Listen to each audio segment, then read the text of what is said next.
हमारे पास में यहाँ पे क्वेश्चन है, हमें ये ट्यूब दे रखी है और हमें ये हाइट एच फाइंड करनी है, फिर बाद में उसे 5 से डिवाइड करके बताना है क्या आएगा।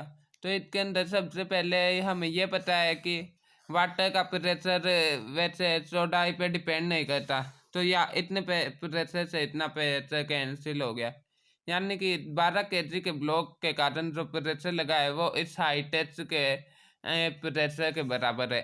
तो अब हम ये देखेंगे इस वाले का एरिया में दे रखा है, तो क्वेश्चन में इसका एरिया नहीं दे रखा, तो हम है ना इसका फोर्स फाइंड नहीं कर सकते हैं, तो इसे प्रेशर ही रहने देंगे। तो यहाँ का प्रेशर हो गया रो जी एच, क्योंकि ये इतना ही प्रेशर एक्स्ट्रा है। और यहाँ पे अब 12 केजी वाले ब्लॉक का इसका एरिया दे रखा है, तो इसके फोर्स को हम प्रेशर में कन्वर्ट करेंगे ताकि इन दोनों को इक्वेट कर दें।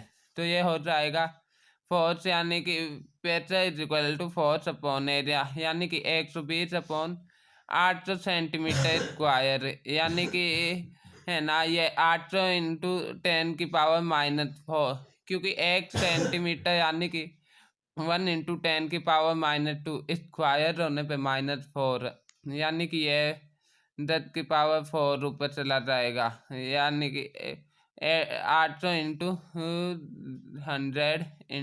100 ये आ गया प्रेशर। अब सो गया, और ये 8 के में ना 2 4 60, और ये 4 के में 25।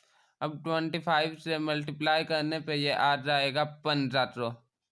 अब हमारे पास में ये प्रेशर आ गया 1500, यानी कि 1500 इज इक्वल टू रो पानी का। ये आपको याद रखना चाहिए कि पानी का रो होता है 1000, यानी कि केजी पर मीटर क्यूब पानी का 1000 होता है, इनटू ग्रेविटी 10 मान लेते हैं, क्योंकि 10 ही होती है लगभग 9.8, यानी कि अप्रोक्सीमेटली 10 इंटू एच।